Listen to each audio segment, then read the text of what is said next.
So sorry, I saw people's faces jump up. Wasn't expecting me to speak. Just so you know, my voice is completely gone.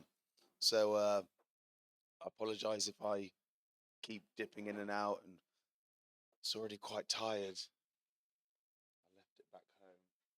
I always forget something as soon as I come to one of these things, and I usually forget toothpaste. But this time I remembered my toothpaste, but I forgot my toothbrush, so I had to get a new toothbrush. And also, I've forgotten my voice because it's absolutely shot. Um, Thank you for coming to this little presentation. This is about PPL. Um, I've not seen this presentation before, so every slide is going to be a nice surprise for me as it is for you. Um, but I'm hoping the content is still exactly the same, just dressed up in with some more friendly colours and pictures. My name's Leo. I'm our member development manager at the organisation. So, what my job entails is I identify the emerging bands and artists that are looking to get lots of airplay, either in the UK or internationally, um, and then help them get set up with a PPL for UK and international collections, help retain their particular business as this particular side of the industry is quite competitive. And then also identify opportunities where um, more global stars don't currently use our organization. They may use a competitor, but then I speak to them and their teams, then get them to use PPL for international collections. Then I sit on the panels for the the fundings that we uh, do via the PRS Foundation. So that can be the PPL Momentum Fund, the International Showcase Fund. So if you've been invited to play at Eurosonic, South by, Reeperbahn, Folk Alliance, then you can apply to the International Showcase Fund for up to £5,000 to help with that particular cost of that trip. And the PPL Momentum Fund is funding between £5,000 and £15,000 to help with either touring costs, recording costs, marketing costs, and that's the top tier fund. So it's usually for artists that are at a particular tipping point in their career. Um, there are additional fundings which are below that. So it can be for Women Make Music, which is up to £5,000. There's the Hitmaker Fund, which is also up to £5,000, and there's the Open Fund, which is up to £10,000. But there'll be time for questions hopefully after this. So if anyone has any questions in regards to funding or this particular presentation, then happy to answer them either in this setting or on the floor.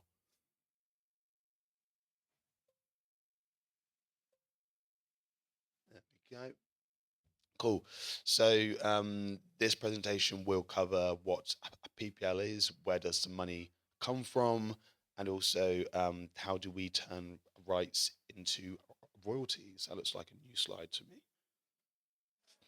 So what is PPL? So a PPL licenses the rights for sound recordings to be broadcasted to the public in the UK. So that's whether it's played on the radio, used on TV, played in bars, clubs, shops. So those businesses pay a PPL particular license. We then collect that money and then distribute it to our members. So PPL was set up in 1934. That was when two of the major recording companies at the time sued a coffee shop in Bristol.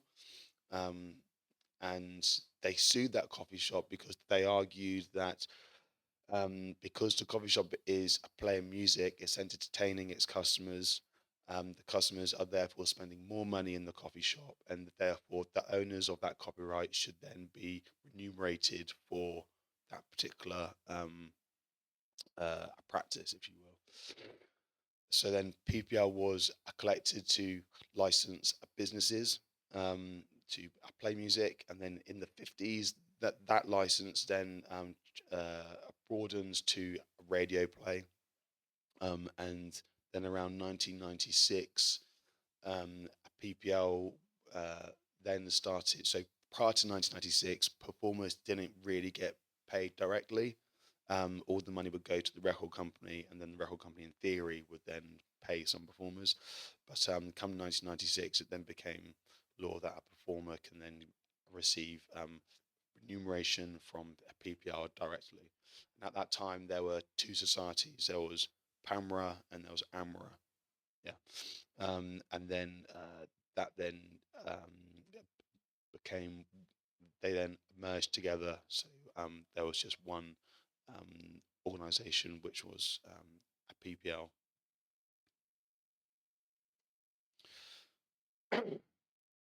So, like as I mentioned, a PPL licenses venues, clubs, bars, schools, um, coffee shops, and we also license the radio stations, the TV stations.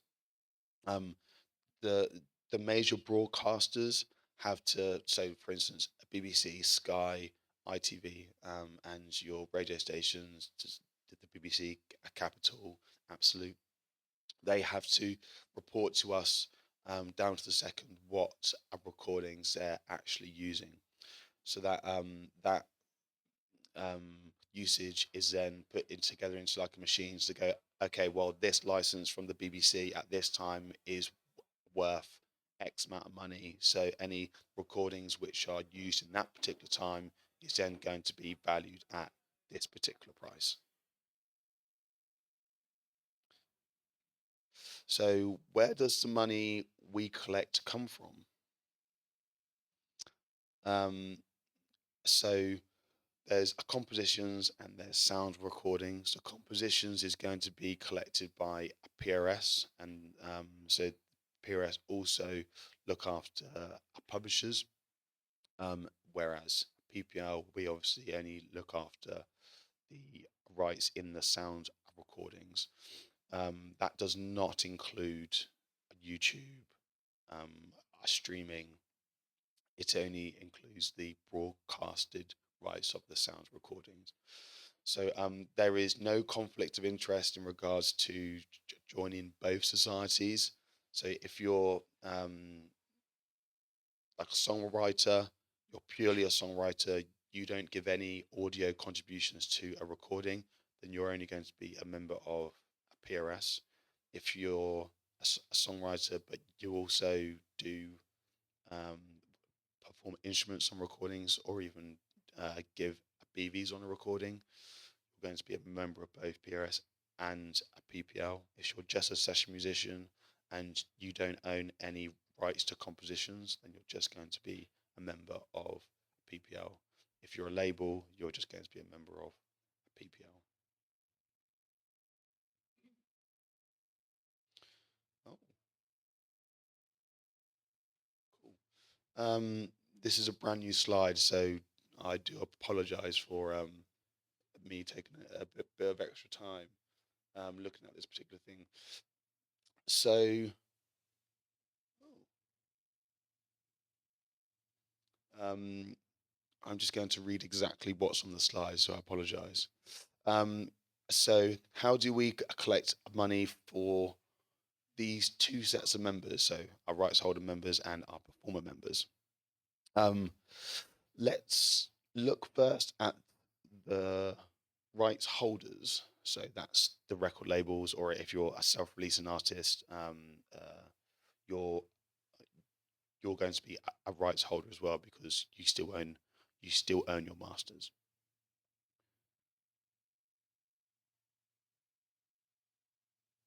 Firstly, a recording needs to be created, so your composition is then recorded. Sometimes And increasingly, this step could also be to buy the rights to a recording or multiple recordings. So, for instance, if you're a self-releasing artist and I'm a label, I want to then license those rights from you. So those rights from you are then transferred over to me, which then means I'm the new rights holder of that sound recording. Therefore, when it comes to PPL, me as the label who have licensed those rights from you, I am then able to then claim the rights holder share of the PPL income until those rights then revert back to you. Then you can start to claim your rights holder share of that income. You as a performer will always be able to receive your performance income directly to you. Um, Once created, sound recordings are protected by a copyright. This is typically owned by the creator, now the rights holder. So you as the self-releasing artist or the record label of said recording. And then once money is then generated from the exploitation of those rights, um, the owner of those masters are then obviously going to receive revenue from that usage. In regards to a PPL, the exploitation of that is going to be from the broadcasting of those sound recordings, whether it's on radio, used on TV via the blanket license, or from the recordings being played in places like this.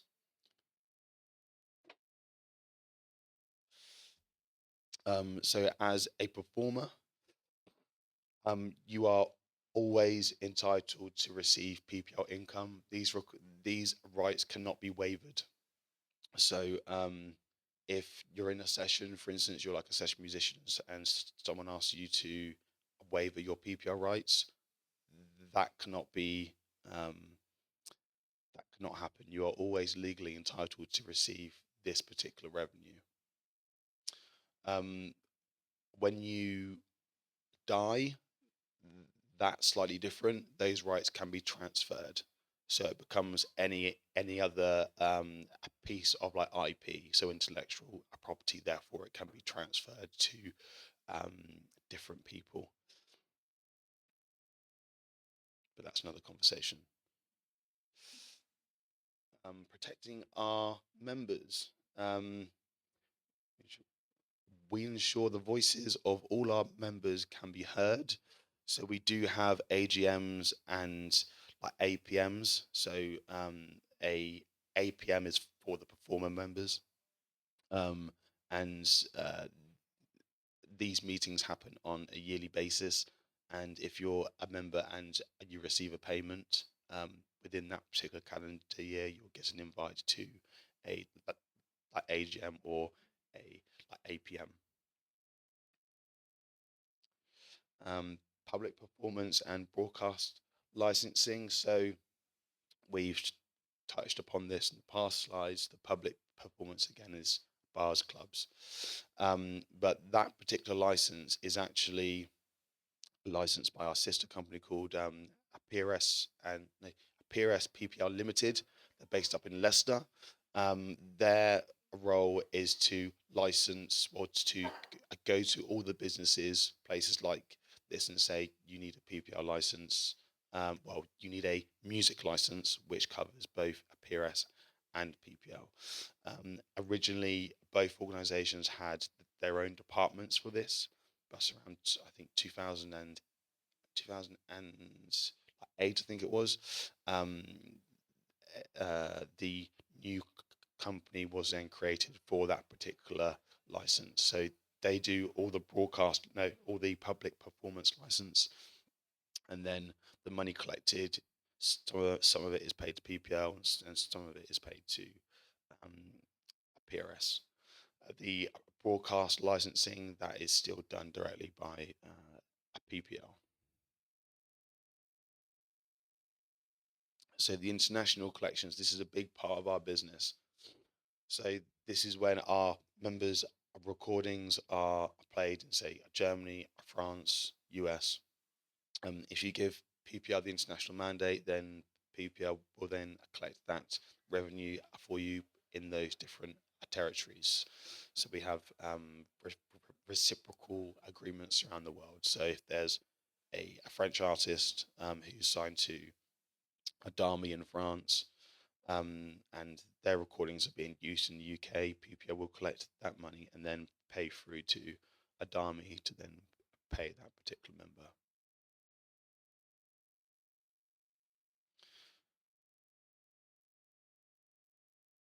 How do we turn rights into royalties?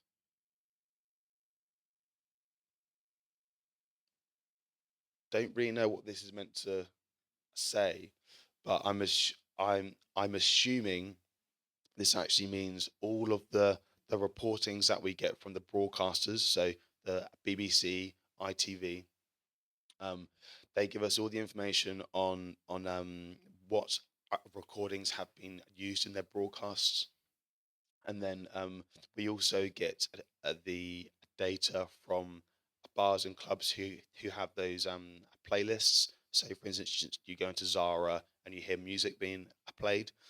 Those playlists are made by a dubbing company, and then that dubbing company will report the usage to a PPL. Um, so yes, that data is then fed through to us. We then have a look at the recordings which are on our database. If the recordings are not in our database, then we can't assign money to either the record label or the performers on the recordings. So we assign the money, and then we'll then pay it out via one of our UK distributions, which happens in June and in September. So this coming June is going to be for revenue related to 2025 plus the previous 6 years. And then in December, it's going to be 2025 money plus the 6 years prior to that, and a little portion of 2026 money. We have international payments, which are quarterly, so March, June, September, and December. There isn't really a science for what years they're going to be paying us on the international side of things, because international revenue can take up to 12 to 18 months to come through.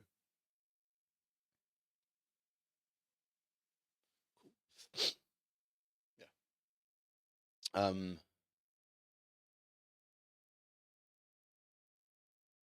don't really know what this slide is meant to be.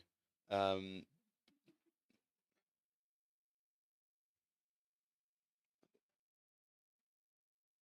okay. So I think this slide is showing you that's our CEO, Peter Leatham.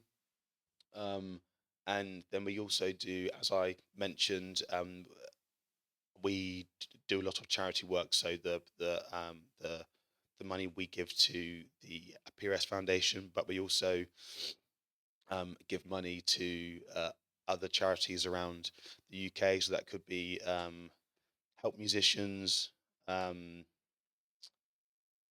the MU, I believe, Wide Days, um, and Focus Wales, and some other talent development programs around the UK.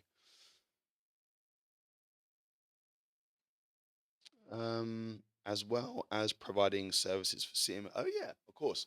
So some societies around the world don't are are quite small. Like in PPL, we have around 200 people in the organisation, and that is from our member services team, our international team, repertoire team. But some societies are only like 6 people, or 12 people, or 20 people. So they actually use our services to run their distributions for them. So we used to do that for Rap in Ireland. We used to do it for societies in Portugal, um, in like Austria, I believe, like Estonia. Um, so that's a service which we've been providing for maybe 8 years now. But That also helps us with the international claiming as well, because we're getting data directly from those societies in regards to that particular territory. So if we're running their distributions, we can then also claim the international money for our members in that society quite easily, as we actually see what is being played. Um, cool. Three things to take away. Um, ensure you are registered correctly. So by that, if you're a performer, make sure you are registered as a performer by going to pplut.com. Registering is free. Um, so when your account has been approved, but by the way, your account will take about 5 minutes, and it's just normal information like date of birth, where you live, where you want to be paid. Once your account has been approved, you can then search the PPL database to actually see what recordings you have actually performed on. And if you come across a recording, you can then claim on that recording by saying, I played bass guitar on this recording, and I'm a we've not talked about categories. Cool. If you're a performer, there are categories called contracted featured artists, other featured artists, and non-featured artists. Now, the contracted featured artist is the artist or the performer assigned to said record label. The other featured artist is going to be the guest vocalist or the guest performer on that recording. And then the non-featured artist is going to be the session musician or the producer on the recording. So, for instance, Britney Spears, for her recordings, she's always contracted featured because she's the main artist. If it's Britney Spears featuring Madonna, Madonna is going to be the other featured artist, and Britney Spears is the contract featured artist. And then the musicians and the producers on the recording are going to be classed as a non-featured artist. So when you're searching the PPR database, you can then click on said recording and say, I'm a non-featured performer on this recording and I played bass. If there's, it's kind of a little bit like shopping on Tesco's, where you kind of like click on a product that you actually want and it goes into a basket. So we have something called a claims basket. So you click on the recording, press the basket, and then you'll then tell people what you played on a said recording. Um, and then if you're a rights holder member, so you own your own masters, you're like a record label, you'll then need to register with PPL as a rights holder. Again, that's that's completely free. And when your account is approved, it's important to make sure the recordings are registered in PPL's database, because if they're not registered in the database, then PPL cannot collect money on your behalf. Therefore, you as a rights holder and the performers who have performed in the recordings are not going to get paid for that particular usage. If you're a self-releasing artist, then you are going to have a performer account and a rights holder account. But there's that can all be in one particular portal. And again, it's your responsibility to make sure the recordings are registered in the database. And by that I mean it's just providing PPL with the metadata, not the actual audio sound recordings. It's just things like the ISRC, um, the artist name, the recording title, who performed on the recording, where you own the rights, so worldwide or in the UK only. Make sure your recordings are registered with PPL within the year of the release.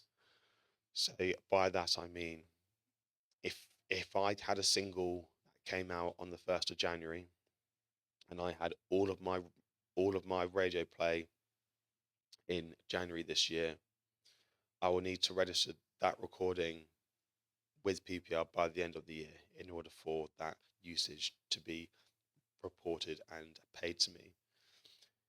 If I had a single that came out last January, so in 2025, and had all the broadcastings in January 2025, but I only registered the recording today, the money from 2025 is completely gone for either the rights holder or the performer. So it's important to make sure the recording is registered in the database. Thank you for your time. Hopefully that wasn't too bad. And let me know if you have any questions. Oh, actually, no, what I do want to tell you, which wasn't in the slide, is when I mentioned the categories, contracted, featured artists, non-featured artists, and other featured, how the money's split. So on the publishing side of things, you can negotiate your own splits, whether you're getting 12%, I'm getting 2% or whatever. On the PPL side of things, the money comes down to what category you are. So if a recording has been allocated £200, £100 of that is automatically going to be allocated to the rights holder of the masters, so the record label. Then the other £100 is then divided up into two additional pots. 65%, so £65, is allocated to the contracted featured artist and the other featured artist on the recording. And then the 35%, the £35 is allocated to the non-featured artists on the recording. So if there's only, say it's Britney Spears, and then there's only five non-featured artists on the recording, Britney Spears is going to get £65, and the non-featured artists are going to get 35 divided by 5. So that is going to be their percentage. If there's a band, say the Arctic Monkeys, the Arctic Monkeys are going to get that 65% divided equally, because they're all members of the band, they're all signed to the record label, and the producer is going to get at their particular share of that 35%. That bit I think is important information for you to know, and for some reason it's not on the slide. Does anyone have any questions? Yes.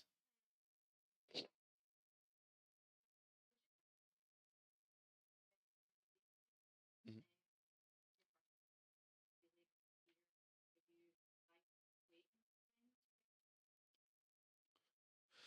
You can. It's completely up to you, to be honest. If you want to register it at the same time as you uh, uploading the recording with your distributor, that's absolutely fine. You can register it months before, or even just after the release comes out. It's completely up to you. But just make sure it's registered in the calendar year of the release. Okay. Yes.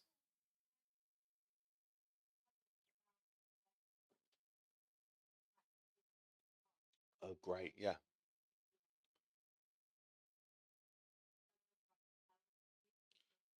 Really, really good question. So, it's something which wasn't covered. Um, so if the recordings have been in the database for 6 years, and you register as a performer today, you can make a claim on those recordings, and PPL will then backdate money 6 years. Um, but if the recordings were only registered in the database last year, we can then only backdate 1 year. Does that make sense? Cool. Any other questions? Cool. I think that's kind of literally on time. Fantastic. Thank you, and apologies